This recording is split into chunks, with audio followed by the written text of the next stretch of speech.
Good morning. This is Father Stephen Kelly from St. John's Church in Detroit.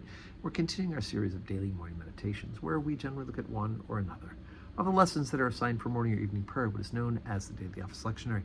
Today for Friday, I want to take a look at the lesson that's assigned for morning prayer from the Book of Ruth. We haven't really talked about the Book of Ruth this time around, but it's a wonderful book, a story about Ruth, about that they go, the woman goes to a foreign country, her husband dies. The two sons, who are Jews, marry these women from the other country, from Moab.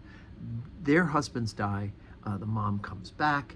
The mother-in-law comes back, Naomi, and Ruth, the daughter, says, "I will stay with you, even though you don't have a son anymore, and I'm not bound to stay with you. I could stay here with my family and find a new husband here." She's going to honor her mother-in-law and travel with her and stay with her. And throughout this part of the story, Ruth then goes on to glean the field, meets a kinsman, and in fact is going to marry once again, being a widow, and marry again within the tribe of her former husband, her late husband. So this is the end of the story, and it gets to it, the reason that this book is in the Bible, right? Why is this book in the Bible? Well, here it is. Ruth chapter 4, beginning at verse 9. "And Boaz said unto the elders and unto all the people, Ye are witnesses this day that I have bought all that was Elimelech's, and all that was Chilon's and Mahlon's, the hand of Naomi. Moreover, Ruth the Moabitess, the wife of Mahlon, I have purchased to be my wife, to raise up the name of the dead upon his inheritance, that the name of the dead may not be cut off from among the brethren, and from the gate of his place. Ye are witnesses this day." And all the people that were in the gate and the elders said, "We are witnesses. The Lord make this woman that is come into thine house like Rachel and like Leah, which two didst build the house of Israel, and do thou worthily in Ephrathah, and be famous in Bethlehem.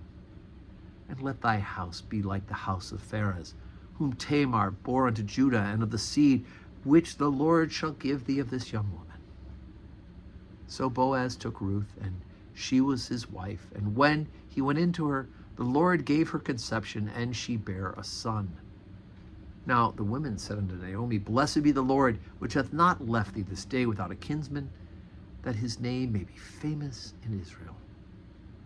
And he shall be unto thee a restorer of thy life, and a nourisher of thine old age, for thy daughter-in-law, which loveth thee, which is better to thee than 7 sons, hath borne him.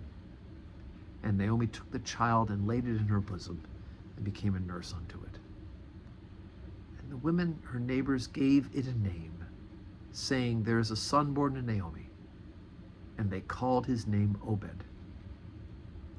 He is the father of Jesse, the father of David. Wow.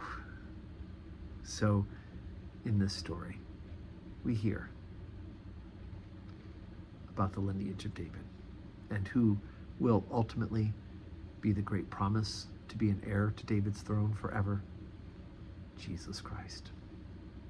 So, that's why this story is in the Bible. It's in the story from the Old Testament because of the importance of the relationship to David, who will be the great king of Israel, but important to us as well, of the promise to send a Messiah.